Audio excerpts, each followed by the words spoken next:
Bienvenue dans l'Instant Naissance. Chaque semaine, un déclic pour transformer ta vie de l'intérieur. Je suis Amélie Clerc-Borès, créatrice de la méthode Naissance. Ici, pas de recette ni d'injonction. Juste un espace pour ralentir, ressentir et remettre du sens dans chaque sphère de ta vie. Avec plus de présence, plus de clarté et une puissance intérieure qui se révèle un pas après l'autre. En quelques minutes, une clé, un souffle, un nouvel élan. Prêt ? On y va.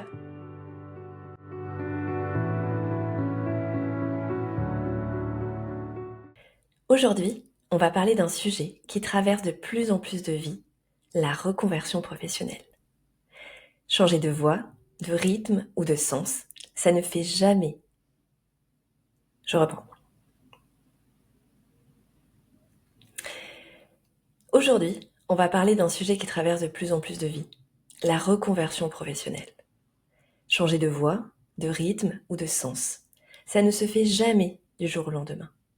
C'est souvent un chemin intérieur, fait de signes du corps, de doute, de résistance et de courage. Dans cet épisode, je te partage mon propre parcours. Comment mon corps m'a guidée avant même que ma tête comprenne. Comment j'ai traversé la peur financière, la peur du vide, la peur du regard des autres. Et pourquoi le vrai déclic, ce n'est pas une décision mentale, mais un alignement intérieur qui ne laisse plus de choix. Si tu es dans une période de questionnement, de transition ou de reconversion, cet épisode va t'aider à comprendre ce qui se joue vraiment à l'intérieur. Alors Amélie, j'avais une question à te poser. On va repartir 15 ans en arrière dans ta vie, Ouais. au moment où, tu es dans, dans l'entreprise du luxe, tu pas du tout, thérapeute, t'es pas du tout dans l'accompagnement à ce moment-là et je voudrais que tu te souviennes du 1er moment où le mot reconversion a traversé ton esprit. Ok. Il a mis du temps à germer ce mot, parce que j'ai commencé par vouloir changer de domaine. J'étais en supply chain, j'ai voulu passer en RH pour me rapprocher de l'humain. Hem, donc je savais que je savais que quelque chose allait pas, je cherchais et je savais pas à quoi. Et le et c'est mon corps qui m'a guidée.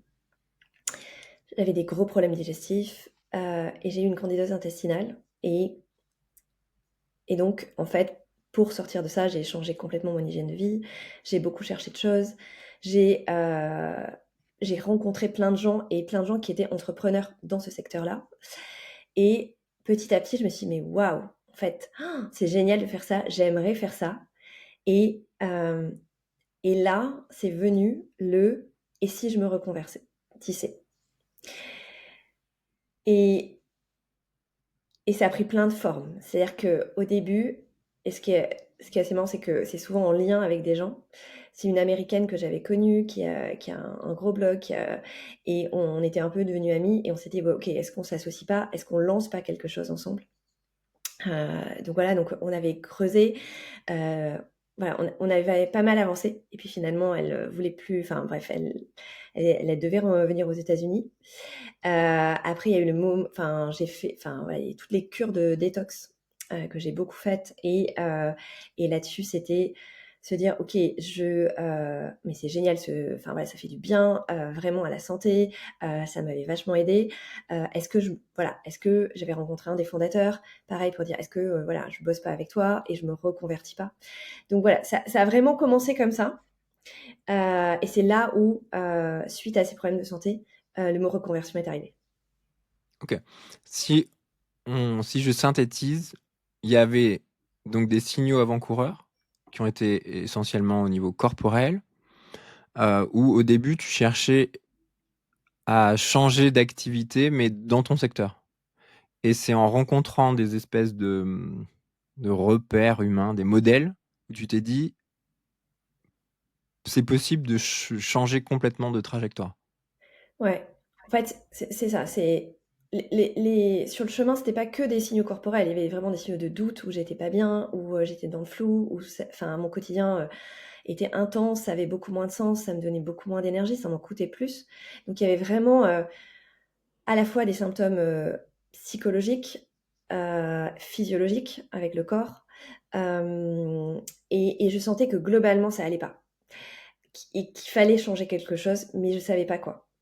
Et après, c'est surtout que moi, je suis issue de parents fonctionnaires, donc clairement, l'entrepreneuriat, c'était très très loin dans mon système de valeurs et dans mon champ des possibles. Et c'est vrai que c'est de rencontrer des gens qui ont fait ça, de côtoyer, de dire, bah, en fait, oui, c'est possible. Et pourquoi pas moi? En fait, c'est ça.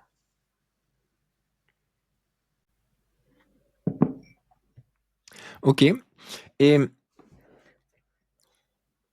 du coup, à partir du moment où tu sais que tu vas te reconvertir, ou en tout cas, tu as l'idée qui émerge, c'est quoi la phrase, la pensée qui t'a fait basculer dans non, en fait, c'est obligé que je me reconvertisse?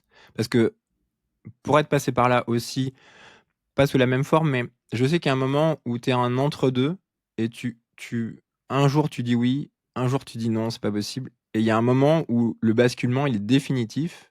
Et pour toi, c'était quoi la phrase, la pensée, peut-être la situation qui t'a dit non, c'est viscéral, il faut que je me reconvertisse? T'as raison, cet entre-deux, il est sacrément confortable. Parce que, au fond de soi, on sait qu'on en a envie. On se dit, ouais, pourquoi pas moi? Et oui, j'en suis capable. Et en même temps, il y a toutes les peurs qui arrivent. Il y a tous la sécurité de ce qu'on a avant, de ce qu'on connaît. Euh, on est d'un côté sécurité et connu, inconfortable, à contrebalancer avec inconnu, une forme d'insécurité, d'aventure et de je sais pas. Et donc, oui, j'ai alterné pas mal entre les deux. Et ce qui a fait le point de bascule, c'est je pense qu'à un moment donné, au fond de moi, j'ai touché un point de non-négociabilité. De, et pour le coup, mon point, il n'était pas avec la reconversion. Il était de ça peut plus durer. En fait, je sais au fond de moi que c'est fini. Comme on peut avoir peut-être dans une relation.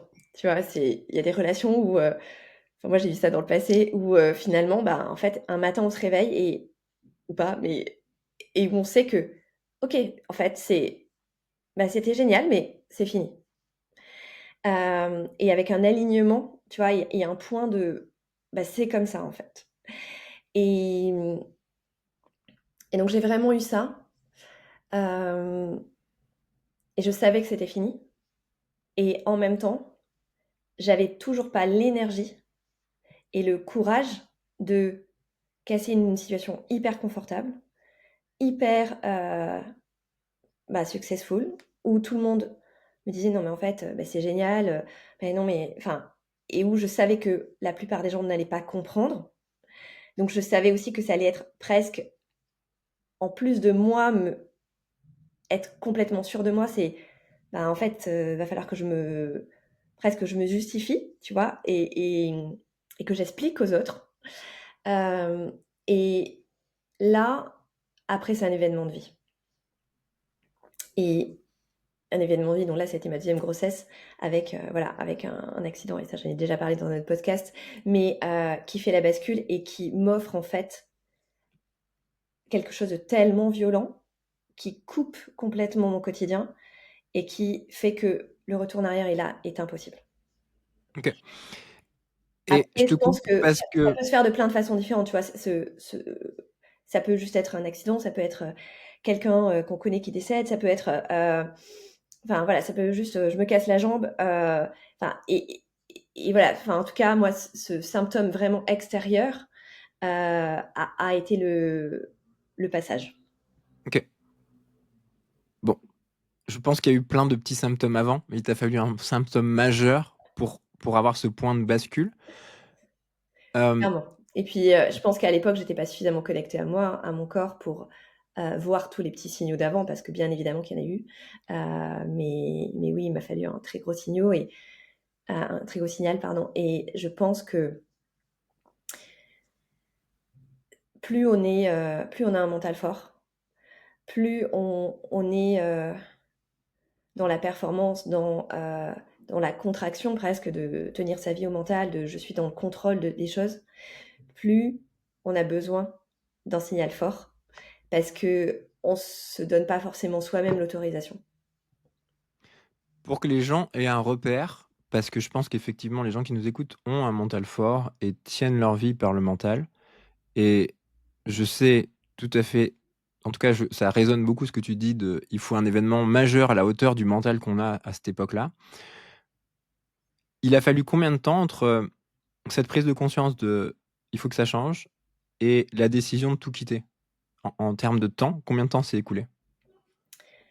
Alors, si je prends le premier moment où je fais tout le parcours chez L'Oréal pour me reconvertir en RH, et le moment où je me reconvertis, il y a 7 ans.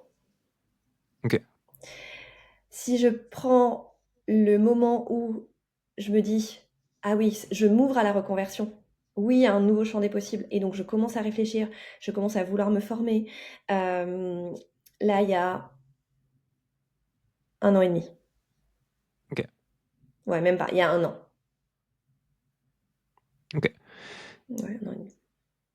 Est-ce que tu penses que si on refait cette époque-là, si tu es au contact de gens qui te permettent d'être plus à l'écoute de ton corps, plus à l'écoute de ton cœur, est-ce que tu penses que ce temps-là, il peut être raccourci?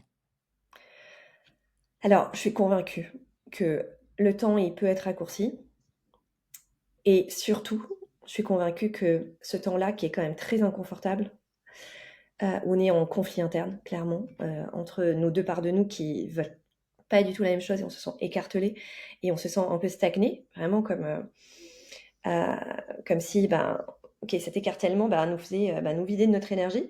Vraiment, tu vois, c'est un bras qui tire à droite, un bras qui tire à gauche et moi, je reste coincée au milieu et je me vide de mon énergie. C'est vraiment ça, comme ça que je l'ai vécu et hem et je suis convaincue que oui, on peut mettre de la clarté, on peut accompagner les gens, et c'est ce que je fais, hein, d'ailleurs, et on raccourcit le temps et on le rend plus confortable. Ok. Surtout que je pense que vraiment, il faut vraiment enfin, garder à l'esprit que dans ces périodes-là d'inconfort, on va systématiquement, en tout cas, à certains moments, chercher la facilité. La facilité, c'est de Ouais, refaire ce qu'on a toujours fait, d'utiliser le mental. Et donc, du coup, ça fait que rajouter du temps, des embûches pour revenir à quelque chose qui est nouveau et qui est, et qui est profondément inconfortable. Donc, je suis aussi convaincu et je partage ton idée d'être épaulé et d'être accompagné dans ce moment-là. Ça rend quand même les choses beaucoup plus confortables, beaucoup plus claires. Et enfin, il y a vraiment, c'est un garant d'avoir du sens et de savoir ce qu'on fait, de pourquoi on fait quelque chose qui est inconfortable dans ce moment-là.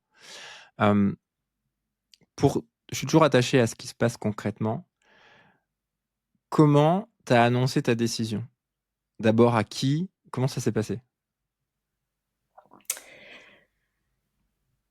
bah, en fait, j'ai lancé ma boîte en parallèle de l'entreprise, en le disant à mon employeur, bien évidemment, mais j'avais ma nouvelle structure d'auto-entrepreneur, j'avais commencé et cetera et donc je faisais ça en, side business quelque part, en plus du reste pour tester, pour voir et cetera. Donc en fait, c'était parfait parce que moi, ça me permettait de m'assurer que oui, j'aimais ça, que oui, ça fonctionnait, que oui, ça me donnait de l'énergie et que j'étais à ma place et en même temps, il y avait 0 enjeu pour, l'entourage.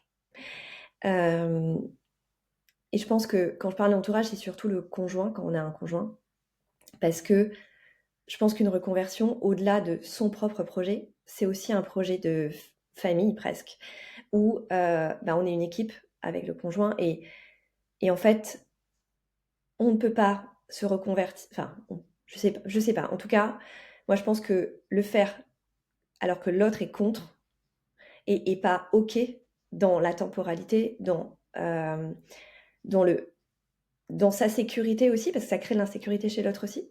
Et donc en fait, c'est ne pas se donner toutes les chances que ça fonctionne. En tout cas, moi, c'est comme ça que je voulais le faire.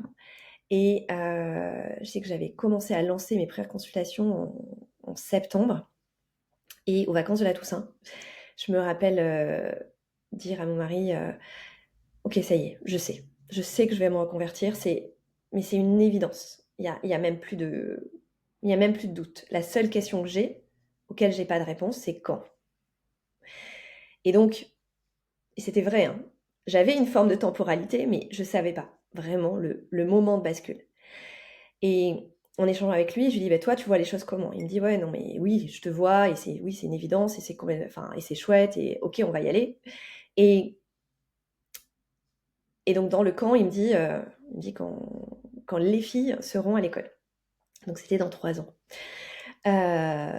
Et là, au fond de moi, j'ai mon corps qui se tend et je me dis: «Oh, c'est impossible».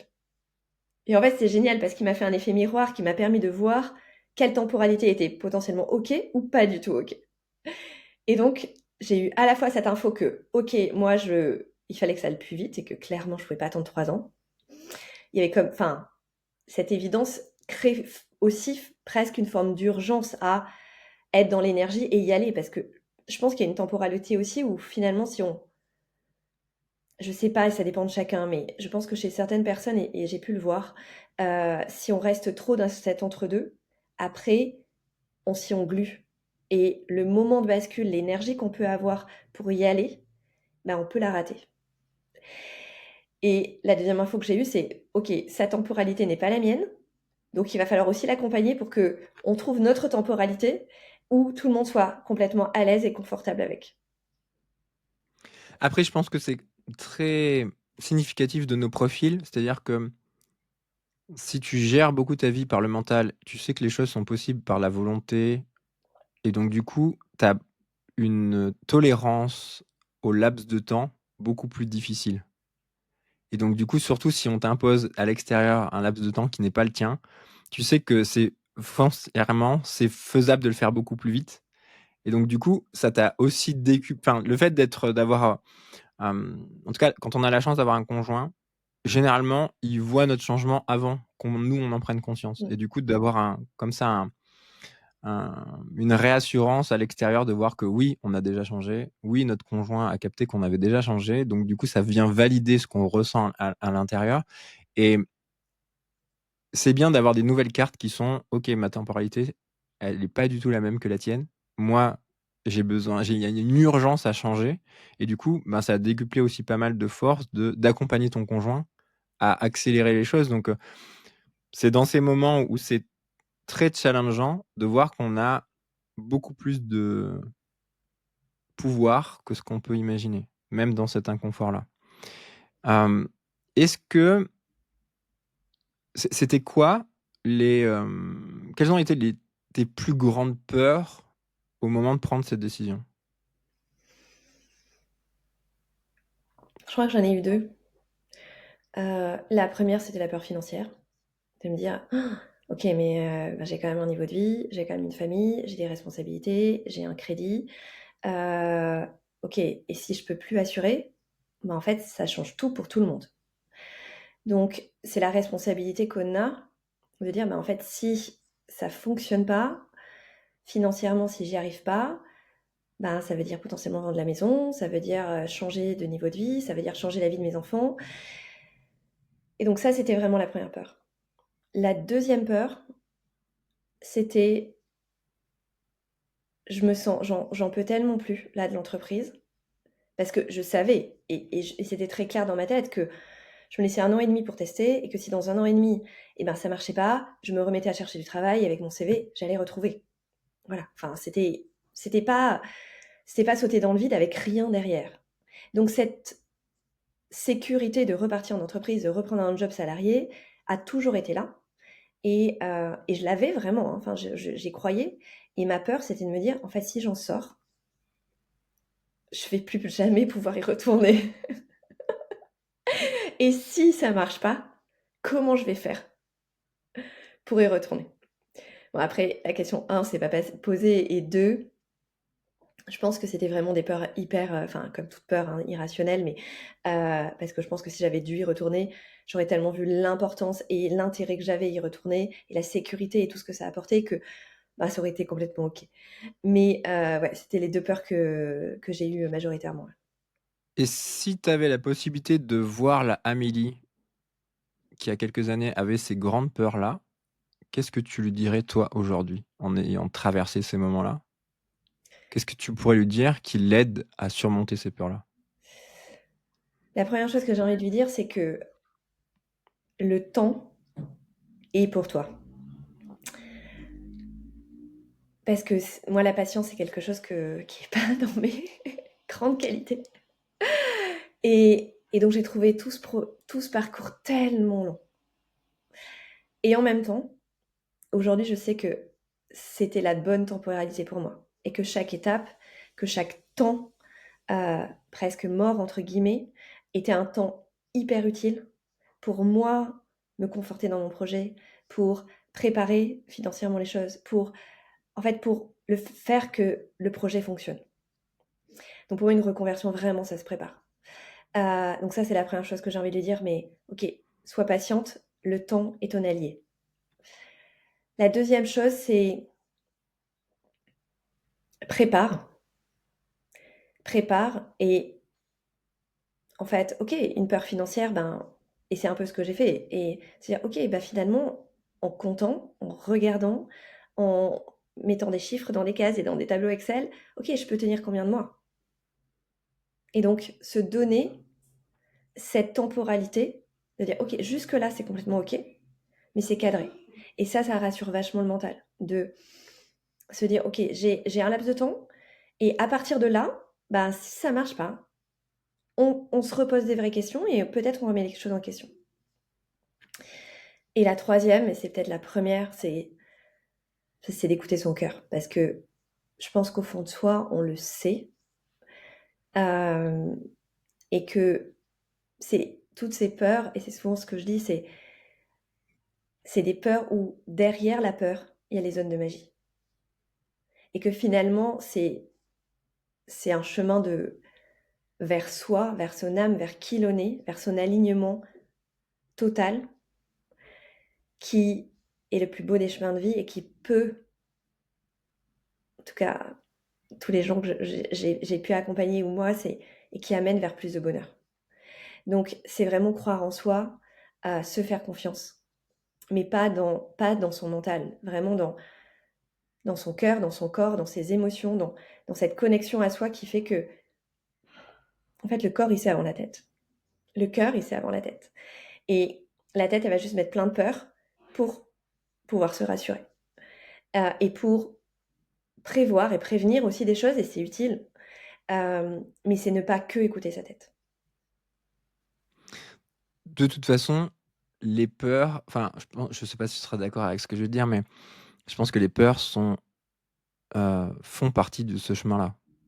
Et elles S'il sont y a pas hyper de utiles. peur s'il y a pas de peur, c'est qu'on n'est pas en train d'écouter son cœur, Mm. clairement. Donc, c'est Et aussi pour moi, c'est aussi une bonne preuve qu'on est au bon endroit, parce que le mental va mettre des peurs à la hauteur de l'enjeu. de l'enjeu, quoi. Et l'enjeu, c'est d'écouter son cœur maintenant, vraiment pleinement. Donc il y a forcément des grandes peurs qui apparaissent et ça vient confirmer qu'on est exactement au bon endroit. Et les peurs sont aussi un moteur. C'est que c'est là-dessus que la peur peut être très... Enfin, elle te montre où c'est et où il y a les zones de magie derrière. Et je suis complètement d'accord, elles sont vraiment à la hauteur euh, de l'enjeu qu'il y a. Et en même temps, la peur va aussi créer une mobilisation intérieure de tout l'être pour la dépasser et donc pour mettre l'énergie à la transformation. Parce que le moment où on annonce, le moment où on bascule, où on prend la décision, euh, il faut de l'énergie. Et pour moi, les peurs sont aussi une forme de stress positif dans ces moments-là qui va aider. Merci d'avoir écouté cet épisode. Souviens-toi, ton corps sait avant ta tête. Et quand tu apprends à écouter ces signaux, à faire confiance à ton rythme, tu gagnes en clarté, en sérénité et en alignement. Changer de vie, ce n'est jamais renier ton passé, c'est lui redonner du sens. Et tu n'as pas besoin de le faire seul. Si tu es en reconversion ou que tu veux aller plus loin ou simplement clarifier où tu en es aujourd'hui, je t'offre un appel clarté de 20 minutes avec moi pour t'aider à mettre des mots, de la cohérence et une direction juste sur ton projet de vie. Tu peux réserver ton créneau grâce au lien en description de l'épisode.